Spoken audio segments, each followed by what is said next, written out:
हजरात गिरामी, फिर मेरे सर पे कड़ी धूप की बौछार गिरी, फिर मेरे सर पे कड़ी धूप की बौछार गिरी, मैं जहां जाके छुपा था वहीं दीवार गिरी, लोग किस्तों में मुझे कत्ल करेंगे शायद, सबसे पहले मेरी आवाज पे तलवार गिरी। हजरात गिरामी, होता यह है कि जब जब नई नस्लों को कत्ल करने के मंसूबे बनते हैं, तब तब आवाजों को कत्ल करने की साजिशें पहले होती हैं। आइए इस संगलाख दौर में, ऐसे मुश्किल दौर में जहां सच बोलना किसी जुर्म से कम नहीं है, ऐसे दौर में एक शायर को आवाज दी जाए जो समाज की नाहमवारियों को अपनी शायरी का मौजू बनाए, मौजूआत और मजमून तलाश करते हुए हमारे आसपास के माहौल से मज़ामीन उठाए और गज़ल की शायरी में आज के अहद की सच्चाइयाँ बयान करें। ऐसे शायर हज़रत अमीर खुसरो की जाए पैदाइश से आने वाले जनाब हाशिम नोमानी को मैं माइक पर आवाज़ दे रहा हूँ, तशरीफ़ लाएं और अपने कलाम से नवाजें। आपसे गुजारिश कर रहा हूँ कि आप यकीनन उनके लहजे से बहुत मुतासिर भी होंगे और उन्हें दादो तहसीन से नवाजेंगे। मैं जनाब हाशिम नोमानी से गुजारिश कर रहा हूँ। आज के हमारे सदर अली वकार मोहतरम कॉमरेड अतुल कुमार अंजान साहब की सदारत में ये मुशायरा सफर तय कर रहा है। जनाब उमा शंकर सिंह साहब विधायक रसड़ा हमारे मेहमान खुसूसी किसी मसरूफियत के तहत तशरीफ ले गए और वसीम इकबाल उर्फ चुन्नू भाई, मनोज कुमार सिंह, काजी मुशफ़े जमाल साहब, हाजी गुफरान साहब, इंतखाब आलम साहब, इफ्तिखार अहमद साहब, सरफराज खान साहब, PN सिंह साहब, अर्चना उपाध्याय जी, ये सब हमारे मुंतज़मीन में शरीक हैं। बाकी और नाम भी मैं पुकारूंगा, लेकिन इस वक्त जोरदार इस्तकबाल कीजिए हाशिम नोमानी का ताकि वो अपना कलाम सुनाए। हजरत, पहली मर्तबा आपके दयार में हाजिर हुआ, सलाम करता हूँ आपकी समातों को कि आपने अब तक हर अच्छे शेर की हिफाजत की है। मैं भी एक मतलब पेश करता हूँ, अर्ज किया है कि ये चांद और ये तारे कभी बुझा के दिखाए।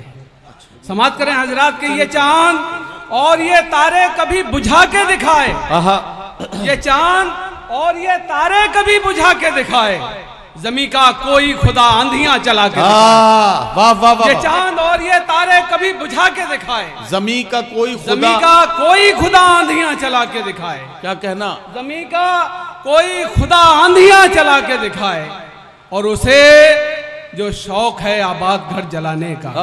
जब महसूस करें, धीरे धीरे आपके दिल तक पहुंच रहा हूं कि उसे जो शौक है आबाद घर जलाने का, तो एक बार वो अपना भी घर जला उसे जो शौक है आबाद घर जलाने का। क्या कहना, क्या कहना, उसे जो शौक है आबाद घर जलाने का, तो एक बार वो अपना भी घर जला के दिखाए। क्या कहना है, वाह। हमी पे फर्ज नहीं है कि एहतराम करे, क्या कहना, हमी पे फर्ज नहीं है कि एहतराम करे, उसे भी चाहिए हमको गले लगा के दिखाए। वाह वाह वाह वाह। हजरात, जो लोग जाना चाहते हैं या जा रहे हैं, वो अगर खामोशी से चले जाएं तो ये महफिल खराब। वो अपनी किसी ज़रूरत के तहत जा रहे हैं, लेकिन उन्हें पता नहीं है कि उनके हट को आपके बीच मैंने पेश किया है। आपने थोड़ी सी तवज्जो से अगर इन्हें सुन लिया तो आप यकीनन इन्हें दादो तहसीन से नवाजेंगे और मुशायरे के बाद भी इनके अशार को याद करेंगे। मैं चाहता हूँ एक बार इधर के लोग, और इधर थोड़ा सा इंतशार है, इस इंतशार को ख़त्म करके सारा मजमा एक बार एक इकाई में तब्दील हो और ज़ोरदार तालियों से मेहमान शायर का इस्तकबाल करें ताकि ये अपना कलाम सुनाएं।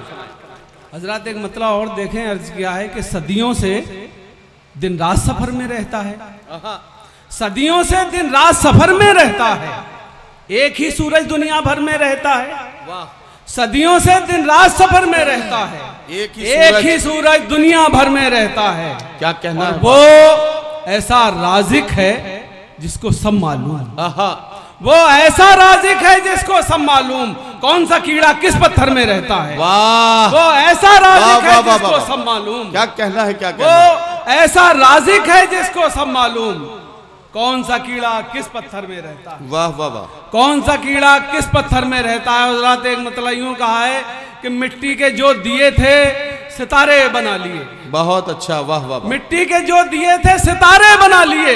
क्या कहना, अनपढ़ गरीब बाप ने बच्चे पढ़ा लिए। वाह वाह वाह। मिट्टी के जो दिए थे सितारे बना लिए, अनपढ़ गरीब बाप ने बच्चे पढ़ा लिए। वाह। और ऐ सरफिरे अमीर तेरा क्या बिगड़ गया, ऐ सरफिरे अमीर तेरा क्या बिगड़ गया, कुछ देर आज हम भी अगर मुस्कुरा लिए। वाह वाह वाह। ऐ सरफिरे अमीर तेरा क्या बिगड़ गया, कुछ देर आज हम भी अगर मुस्कुरा लिए। और हजरात, वाह एक गजल के चंद शेर पढ़ के इजाजत चाहता हूँ। इरशाद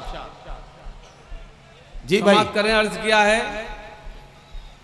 कि आंखों को हजरात महसूस करें कि माहौल तो जैसा है, अब आप यहाँ से शेर सुन लें कि आंखों को जब दरिया होना पड़ता है, आंखों को जब दरिया होना पड़ता है, जब दरिया होना पड़ता है, सूरज को भी ठंडा होना। वाह वाह वाह। आंखों को जब दरिया होना पड़ता है, सूरज को भी ठंडा होना पड़ता है। और हजरात, यहाँ हजरत मंजर भोपाली साहब तशरीफ रखते हैं और मैं ये शेर पढ़ता हूँ कि सूरज को भी ठंडा होना पड़ता है और मरकर भी तो चैन की नींद नसीब नहीं। मरकर भी तो चैन की नींद नसीब नहीं, कब्र के अंदर जिंदा होना पड़ता है।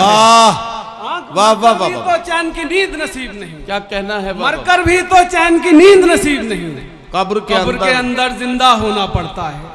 वाह। कब्र के अंदर जिंदा होना पड़ता है और रिश्तों की ये भीड़ जुदा हो जाती है। क्या कहना है बाबा। रिश्तों की ये भीड़ जुदा हो जाती है, एक दिन सबको तन्हा होना पड़ता है। वाह वाह। एक दिन सबको तन्हा होना पड़ता है और जिस दिन आप अयादत को आ जाते हैं, वाह वाह, बीमारों को अच्छा होना पड़ता है। वाह वाह। जिस दिन आप अयादत को आ जाते हैं, बीमारों को अच्छा होना पड़ता है। और हज़रात, ये शेर दे के इजाजत कि लोगों के नापाक बदन धोते धोते, लोगों के नापाक बदन धोते धोते गंगा जी को मैला होना पड़ता है। वाह वाह वाह वाह।